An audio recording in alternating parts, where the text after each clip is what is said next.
The God of Mischief series has premiered on Disney Plus, with an episode called Glorious Purpose, sending the morally dubious MCU villain on a solo adventure after his escape in Avengers Endgame. This show's version of Loki isn't the one who made peace with his brother Thor shortly before being slain by Thanos. This is actually Loki from an earlier point in the MCU timeline. After his defeat at the Battle of New York, Loki was originally brought home to Asgard to face justice. But the Avengers revisited this moment through time travel, and inadvertently gave him the chance to teleport away with a powerful Tesseract, a move that created a branch in the timeline.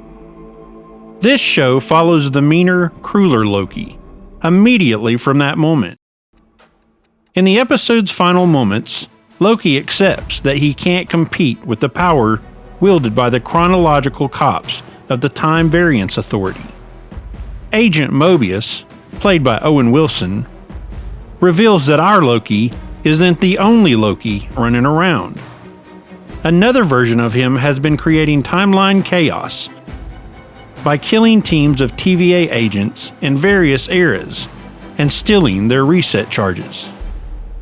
We know that the variant traveled to 1949 France and 1858 Oklahoma to draw agents into traps. It's unclear why they chose those points in the timeline, but it proves that the TVA employees can be killed. You just need to know how to counter their gadgets and get the drop on them.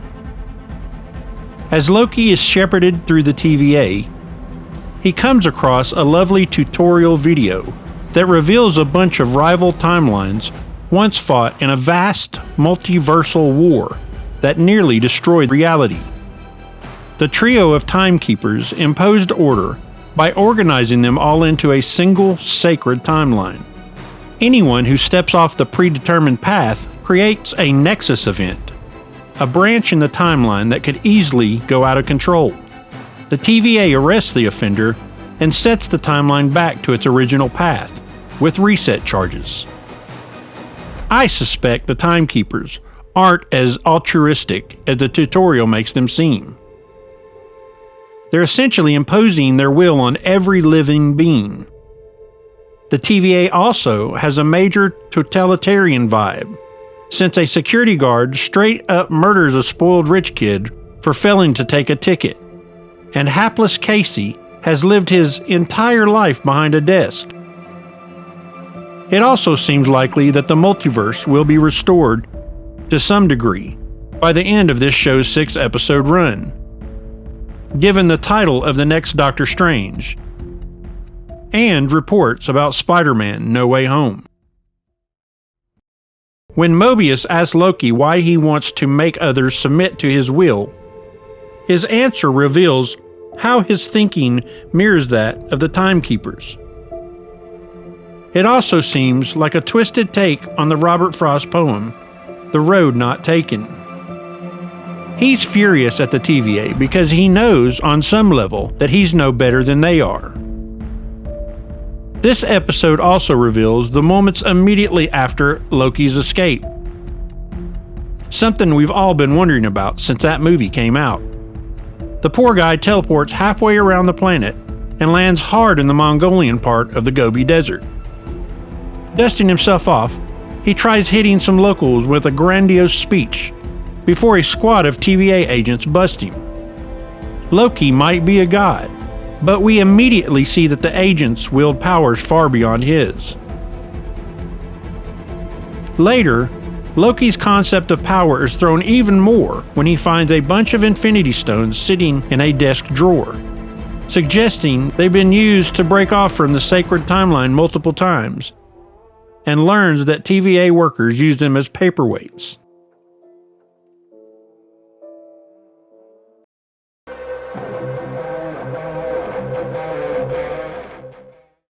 The first episode of Loki gave us a little good cop, bad cop action, with some interrogation room tactics weaved in as Owen Wilson's Mobius M. Mobius went down the get inside the mind of a killer route. And the second episode of Loki continues to embrace that procedural vibe. A fairly traditional teaser sets up episode 2, as C-20, Sasha Lane from American Honey, and her squad of TVA hunters arrive in Oshkosh, Wisconsin in the mid-1980s to investigate a reported variant on the loose at a Renaissance fair. The team is ambushed by the Loki variant mentioned by Mobius at the end of the last episode, and Bonnie Tyler's "Holding Out for a Hero" accompanies the rest of the scene.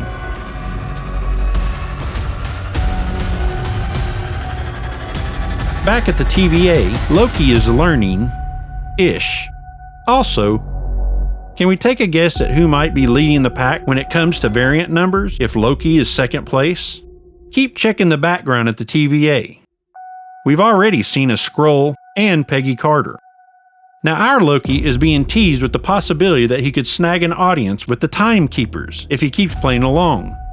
Leading into the tried and true cop show, you could get immunity or a reduced sentence if you cooperate trope. It seems incredibly unlikely that this is anything other than a manipulative gameplay by Mobius.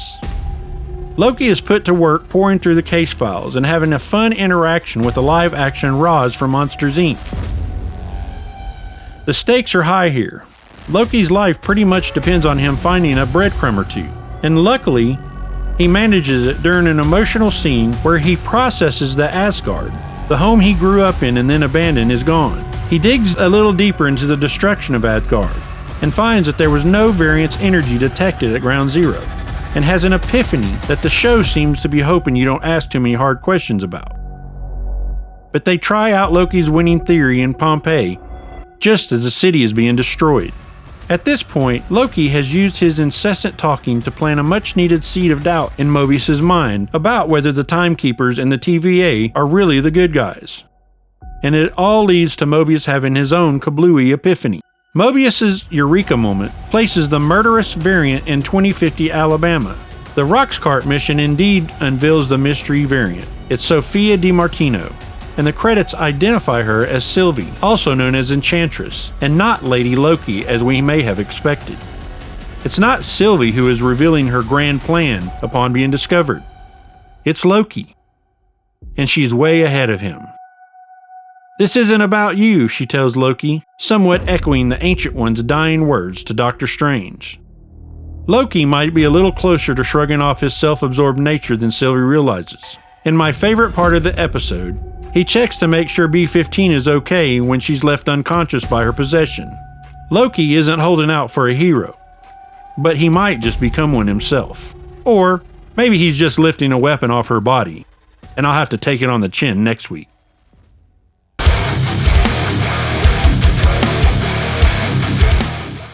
Episode 3, titled Lamentus, begins with some peppy music, and we see Sylvie unwinding with Hunter over some frozen margaritas. It seems like a normal girls' night out as they are discussing brain freezes. Turns out that this is an illusion and a flashback, and this is how she has interrogated Hunter. When we see Sylvie bursting into TVA, while her magic doesn't work, her martial arts skills do the trick. Loki has followed her, and after much tussle they end up on Lamentus 1, a planet that is on the verge of being destroyed by a falling moon. So the two variants decide to team up. There is an evacuation vessel on its way out, which Sylvie is sure will have enough juice to power the 10-pack. The two Lokis head there and see absolute misery and chaos, with people crowding the train.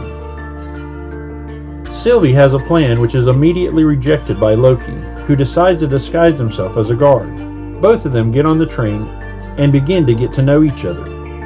During the course of the conversation, Loki brings up his mother, Frigga, and then he admits that he was adopted. Adopted? Is that a bit of a spoiler for you? Sorry about that. And Sylvie answers, "No, I knew I was adopted." What? She barely remembers her mother and says it's just a blip of a dream. Loki continues to be nostalgic and remembers the magic his mother used to teach him as a child. She was the kind of person you'd want to believe in you, he says. Sylvie reveals that she taught herself magic, something which impresses Loki beyond words. Now Loki has more champagne, and they raise a toast to the end of the world. Loki asks her whether she has a boyfriend. She asks him whether there are a prince or a princess waiting for Loki. And then there's the revelation that's breaking the internet. A bit of both. Loki drinks too much and sings an Asgardian song as Sylvie naps. Loki leaves his disguise aside, which worries Sylvie. Of course, this doesn't end well, and after much fighting, they are thrown out of the train. Sylvie isn't pleased and is staring daggers at Loki, literally. The next step is to catch the space ark.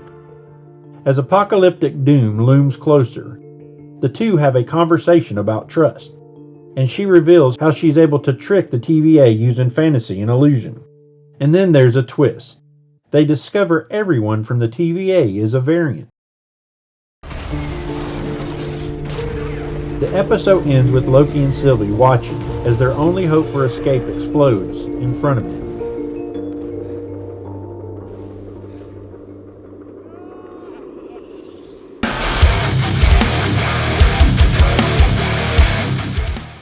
First of all, holy crap balls, Batman! Episode 4, the Nexus event, started with a little backstory. We got to witness Sylvie being snatched by the TVA as a child, and eluding her variant pruning by a dispassionate Rainslayer. But the scene immediately became a bit of a Loki timeline headache. This wasn't a quick pruning before a Nexus event hit the red line. Sylvie was born a Loki, and lived for quite a few years on Asgard before Rainslayer and the TVA stepped in. We then snapped back to the present, when the TVA stepped in to haul Loki and Sylvie out of the momentous apocalypse, which ultimately led to Mobius and B-15 facilitating their escape from captivity. Now we all suspected this might happen. What we didn't know was how it was going to go down. And the answer came in an agonizing drips as Mobius and B-15 started to question everything they thought they knew about the TVA and its mission. In episode 4, Rainslayer did her best to get rid of Loki and Sylvie, but the duo appeared to have formed quite the bond in their brief time together.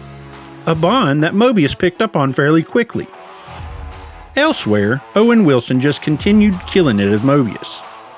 He and Loki's friendship has been such a key emotional anchor in this series, and the thrill of watching Mobius connect the dots and finally try to break out of the box the TVA put him in was cut awfully short by his sudden death at the end of a pruning stick. So, the omnipotent lizard-like timekeepers are nothing but androids, huh? Again, this is something that many Marvel fans have anticipated. But who is really behind the TVA? Is it really going to turn out to be Kang the Conqueror? It's hard to forget that Rainslayer is Kang's girlfriend in the Marvel comics, and Kang is definitely set to make an appearance in the now filming Ant-Man 3. Episode 4 gave us some huge surprises in its final minutes. We had to watch Rainslayer kill Loki in the middle of confessing his feelings before Sylvie captured her. Not for nothing, but the way that Rainslayer's eyes changed when she faced the end may have been easy to miss upon the first watch. But it seemed like her death may well have been a mercy. I wonder, how much of Rainslayer's villainy is beyond her control? Then, there was that post-credits scene. Finally. Of course Loki isn't dead. Loki got his own "come with me if you want to live" moment instead. And we were introduced to a whole bunch of new Loki variants who seem to have already figured out how to cheat TVA crackdowns.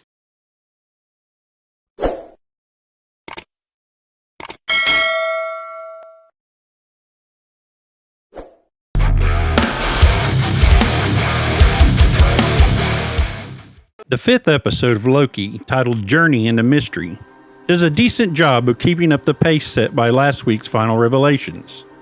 Episode 5 opens on a spinning shot of a TVA hallway, a clever visual indicator that the organization's world has been turned upside down by the thrilling conclusion to last week's events. From here on, the show pleasingly wastes no time in revealing exactly what happens when one gets pruned. We find out that all pruning victims are transported to an apocalyptic dumping ground. This means that Loki is able to meet several more inventive variants of himself. The chapter's one and only real fight scene makes great use of these variants, acting as a fun moment to showcase trickster abilities. A brief appearance from Presidential Loki is brought to an amusing end via his best Captain Hook impression, with his hand bitten off by Alligator Loki.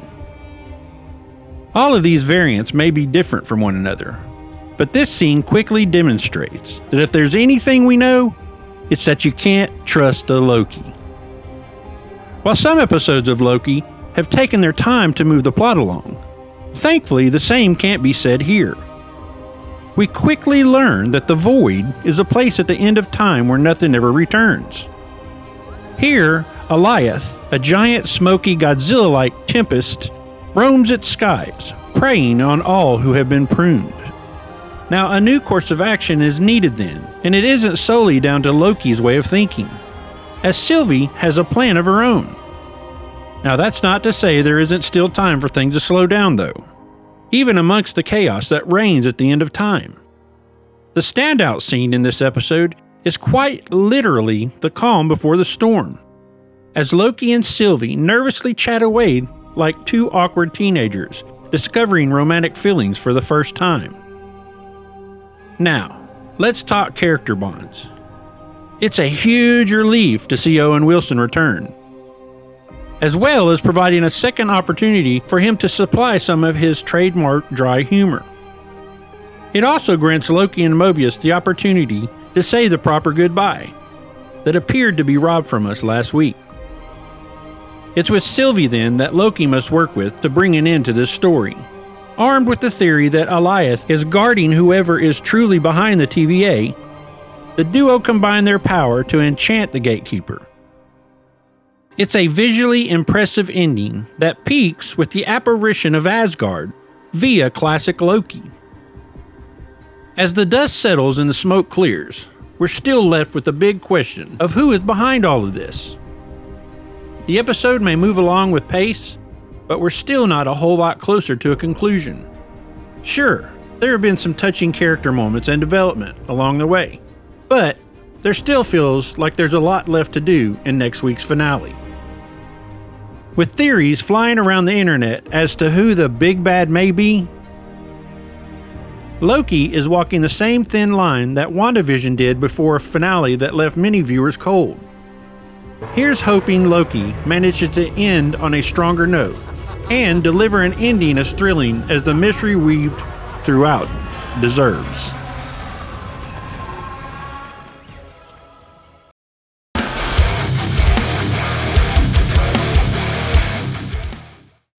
Okay, let's get this out of the way now.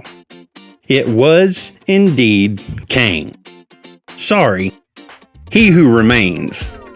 And while there have been some hefty hints about his existence in this series, I didn't expect him to play such a major role in the finale. So it was a thrill to see Kang sitting behind that lift door in the Citadel beyond time. If it hadn't been him sitting behind the door, who could it have plausibly been? Many commenters suggested it would be another Loki variant, while Miss Minutes has become more sinister by the episode. Kang's arrival, however, made more sense. Once upon a time, Loki being offered victory in New York, the Infinity Gauntlet, and the throne of Asgard would have been enough to make him betray everyone. We have seen him on Odin's throne. We've seen him possess a couple of the Infinity Stones. And, as the President Loki variant in Episode 5, he defeated the Avengers in New York. So maybe he turned down Miss Minutes' offer because he knows how getting those things pan out. Or perhaps he really has changed and does love Sylvie. It was understandable given the work needed to properly introduce a character like He Who Remains. But I couldn't help feeling Loki and Sylvie were sidelined in this finale. They did at least get to kiss for the first time, which, on the surface, was where this was always heading. Talk about loving oneself. In killing He Who Remains, creating timeline anarchy, and paving the way for the return of a number of Kang variants, Sylvie has caused untold chaos. It will no doubt involve all Marvel heroes, and Phase 4 thanks her for it. Now, let's talk Mobius. Owen Wilson wasn't given a great deal to do here, and confronting Ravonna, a fearsome former hunter, was always going to end with him on the floor clutching his chest. But it was a pleasure to see him on screen, safe and ready for Season 2. B-15, meanwhile, has begun her mission to expose her colleagues to the truth that they're all variants. Overall, I found Loki a hugely enjoyable series. Initially, I feared giving a relatively minor MCU character a spin-off was going to be oversaturation. But it afforded so much more space for the overall story, and to fill in the blanks that the movies are unable to do. There's only so much information you can disseminate in a few seconds of a post-credit scene. The story is left with plenty of possibilities for Loki, Sylvie, Mobius, and the gang to explore in Season 2.